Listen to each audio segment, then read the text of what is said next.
বিকেলে যদি এরকম স্ন্যাক্স চায়ের সঙ্গে পাওয়া যায় তাহলে বিকেলটা বেশ জমে যায়। আসসালামু আলাইকুম, hello viewers, welcome to my channel. কেমন আছেন সবাই? নিশ্চয়ই খুব ভালো আছেন। আপনাদের দোয়া ও অনুপ্রেরণায় আমিও খুব ভালো আছি। তাই এই গরমের বিকেলে নতুন একটি স্ন্যাক্স ভিডিও নিয়ে হাজির হয়ে গেলাম। হ্যাঁ, ঠিকই ধরেছেন, আজকের রেসিপি হচ্ছে নিমক পড়া। বিকেলে চায়ের সঙ্গে এই নিমক পড়া নাস্তাটি খুবই অসাধারণ লাগে। তাহলে চলুন দেখে নিই কীভাবে নিমক পড়া বানিয়েছি।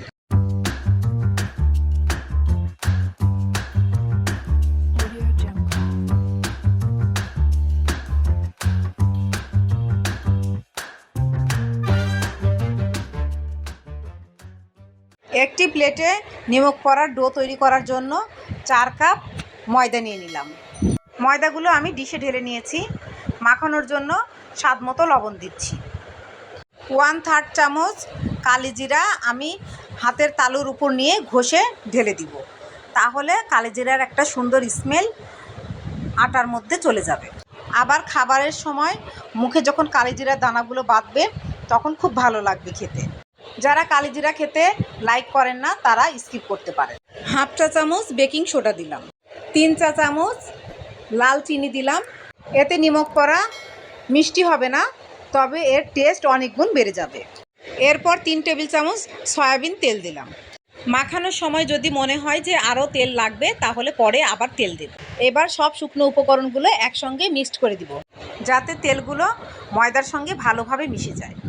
ভালোভাবে মাখানোর পরে মুঠ করে দেখতে হবে দলা বাঁধে কি না। দলা বাঁধলে বুঝতে হবে যে তেলটা সঠিক পরিমাণে দেওয়া হয়েছে। মাখানোর সময় আমার মনে হলো যে আরও 3 টেবিল চামচ সয়াবিন তেল দিতে হবে, তাই আমি পরে আবার তেল দিয়েছিলাম। এবার দেখুন কি সুন্দর মুঠ করলে দলা পেকে যাচ্ছে।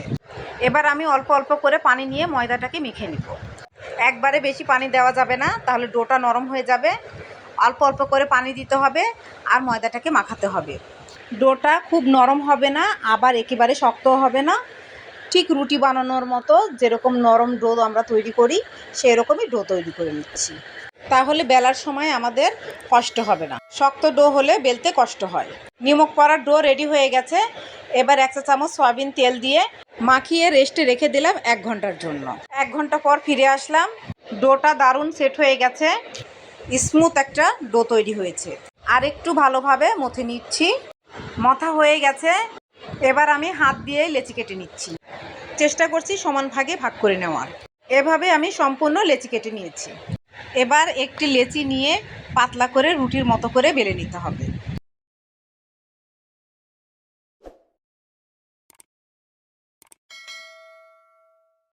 এভাবে গোল শেপে রুটির মতো বেলে নিয়েছি।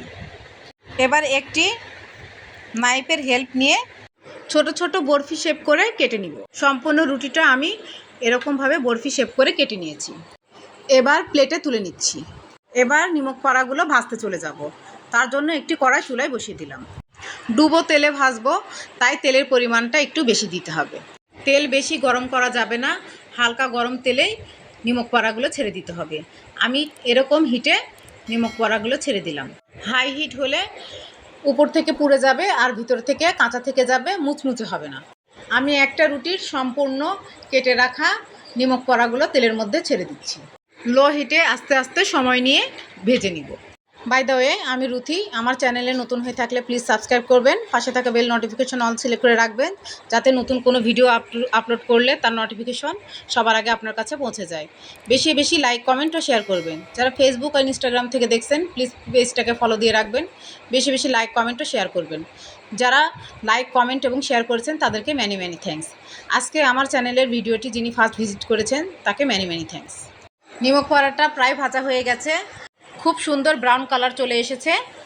এবার নিমক পড়াগুলো একটি ছাঁকনির সাহায্যে তেল ছেঁকে প্লেটে তুলে নিচ্ছি।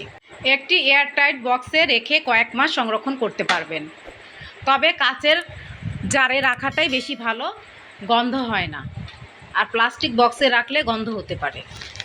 এভাবে আমি সম্পূর্ণ নিমক পড়াগুলো ভেজে তুলে নিয়েছি। আমি এভাবে একটি কাচের বয়ামে সংরক্ষণের জন্য তুলে নিয়েছি। রেডি হয়ে গেল মুচমুচে কুরকুরে নিমক পড়া।